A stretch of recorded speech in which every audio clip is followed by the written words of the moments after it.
Hey everybody, it's Dana. Welcome back to my YouTube channel and blog. Today we're going to be playing with the pretty pink Posh Autumn Wreath. I super love this stamp set. I've made several cards with it so far, but I thought I would do one here with you guys. So I'm going to use some Distress Oxide inks in Mustard Seed and Fossilized Amber, and that's going to start the buildup of my wreath. So I'm using Bristol Smooth cardstock for this because I really like how Distress inks blend on this, and I have two blending tools. Now for this card, I want the lighter part of my wreath, or the inner part of my wreath, to be a little bit lighter than the outer piece of my wreath. So I'm laying down the mustard seed first, just to give myself a little bit of color right in the middle of the paper. Now I'm going to be cutting this out a little bit later, so I don't need to actually fill up this entire piece of paper. I just want to get down a good coating of this beautiful ink. I'm just going to put a little bit more down because I want to make sure that my wreath is going to fit on this piece.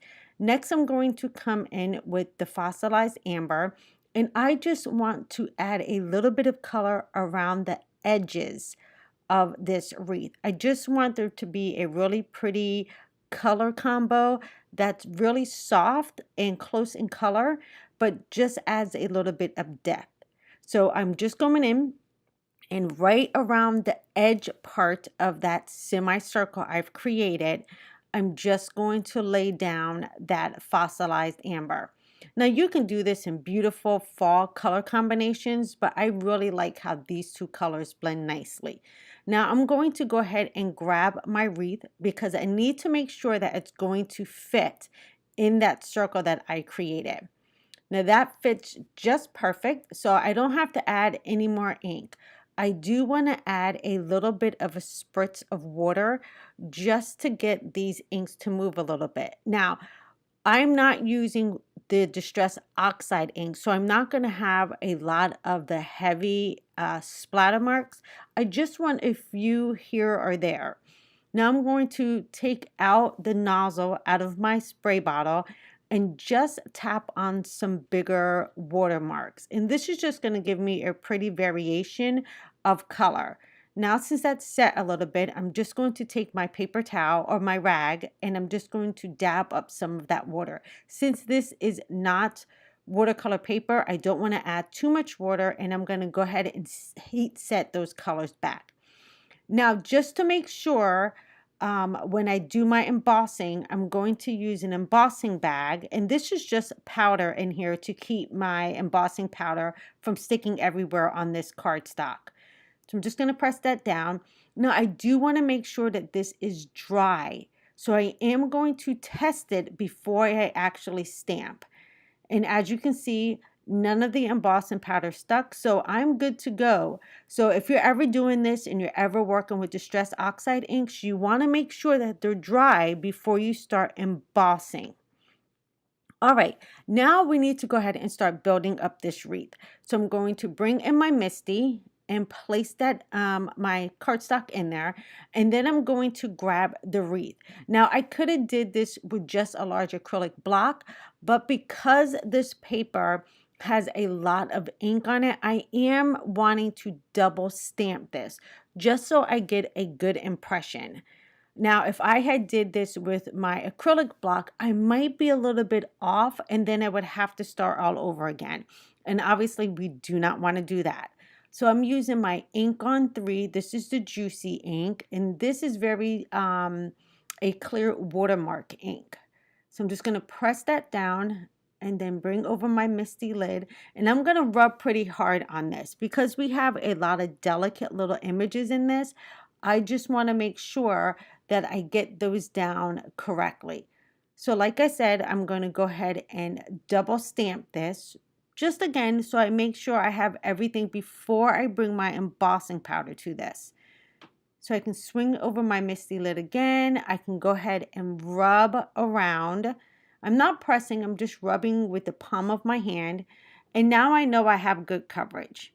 So for my embossing powder today, I'm using a copper color. I thought this would work very nicely with the yellow and then some other colors that I'm going to bring in a little bit later. So that looks perfect, and I'm going to go ahead and grab my heat tool. I'm going to get it pretty hot and then bring it to my paper. I like heat embossing from the back and the front of an image just so I get really good coverage and I don't blow the embossing powder all over the place. Now, since we have that done, I have this gorgeous copper color wreath. Now, I don't want to obviously just have this piece of paper on there, so I'm going to grab some stacked dies, and these dies are from My Favorite Things, and I'm going to offset this just a little bit. So right here on my right hand side, I'm just going to cut that piece off. Now, I like to use washi tape or low-tack masking tape anytime I run something through my die, especially if my paper is a little bit bowed. So this way my die stays in place and doesn't shift. All right, so now since I have that completed, I can go ahead and pop this out. And now I have that nice little edge that I can bump up to the end of my card, or rather down the side of my card. Now I do need to put a sentiment in this, so I'm going to grab my stamp set and use that Autumn Greetings. I'm just going to use an acrylic block for this one instead of pulling back out my MISTI, and I am going to heat emboss it in the same color. So that's why you saw me use the powder bag. So now since I have everything lined up, I can go ahead and grab my acrylic block and my juicy ink and just line that up and place that right down in the center. Now, because this stamp is really small, I really didn't think I could mess this up. So that's why I'm choosing to use the acrylic block. I'm going to go ahead and press that down, make sure I have good contact with the paper, and then I can bring back in the copper embossing powder. I'm just going to go ahead and tap off the rest of this onto a scratch piece of paper, and then I can go ahead and heat set this the same way I did with the outer wreath. I'm going to bring my heat gun in, again, heat from the front and the back, and then go ahead and let that melt. I love watching embossing powder melt. I think it's so pretty just to see the colors come alive. Now, since I have that totally heated, my biggest element on my card is ready. Now for my background, I wanted to pull in some of the same colors that I used on my wreath, but I do want to add in a third color just to add a little bit more depth. So I'm going in here again with the mustard seed, and I just want to have not just a wash of color, but kind of like a diagonal stripe on this back panel. So I'm just bringing in that mustard seed straight through the middle of my paper, just so I have a nice diagonal line right through the middle. Now I do want to add some of this color also to the sides, but I am going to leave a little bit of a white border around that first stripe that we put down, just so I have a little bit of highlights here or there. So I'm just bringing this in from the opposite corner. And then as you can see, my middle part is still rather light, and it gives me almost like a striped effect on the background. Blending this out very, very lightly with that blending tool.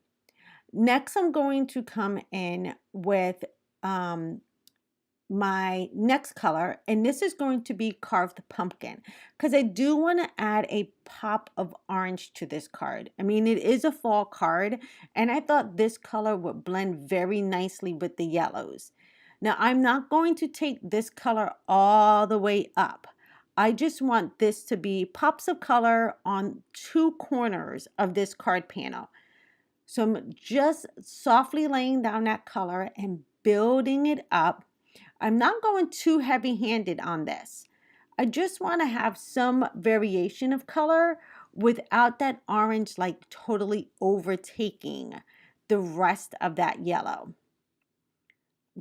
Just adding a little bit more to the corners just so I have a good pop. Now I'm going to flip that over and just add a touch more to this corner. I kind of want my corners to be even in color, but I don't want it to be overwhelming. All right, that looks pretty good to me. Now I want to step this up one more notch. I'm grabbing 3 of the images from this Autumn Wreath stamp set, and I'm aligning them up on an acrylic block. Now, this is a very fun and easy way to add a background to a panel when you have a bunch of little images. And this is a great way to fill up the back panels of your cards, either to make a really nice design. You can actually color these images if you want, but I'm just going to heat set these in white just to give me a little bit of a pop of white, because I am going to be placing this on a white card base. I'm just going to go around all the corners with this cluster of images, and then I'm going to heat set this in white. Now the white the white embossing powder I'm using is the Arctic White from Ink on 3. I absolutely love the vibrancy of this white, and it really works perfectly for me on my cards. Now, since I have that set, you can see just that faint little design around the border of my card. Now we can go ahead and start assembling this card. I'm going to bring back in that wreath, and as you can see, I can now offset it onto the side of that card panel. But I do want to add some foam, some fun foam to this, so my panel stays even. So I'm going to run that through my die cut machine with the same size circle, and now all I need to do is just trim down this circle. This works perfectly instead of me using a whole bunch of foam tape and the wreath having a tendency when I mail this to go flat in certain areas. So anytime you want something to kind of stay level on your card, the best technique that I have used is using fun foam. So as you can see, that fits perfectly in the back, and it's trimmed a little bit back, so it's not quite as even with the circle, because I don't want you to necessarily see this, but I do need to have it so I can have that raised up off of my card. Now to assemble this, I always choose to use liquid adhesive for this instead of my go-to tape runner. I just feel that this gives me an opportunity to put down my fun foam, but also gives me some wiggle room if I have to shift something in line. It just works a little bit better than just having the regular tape runners. So now I can place that on there, and I'm able to shift.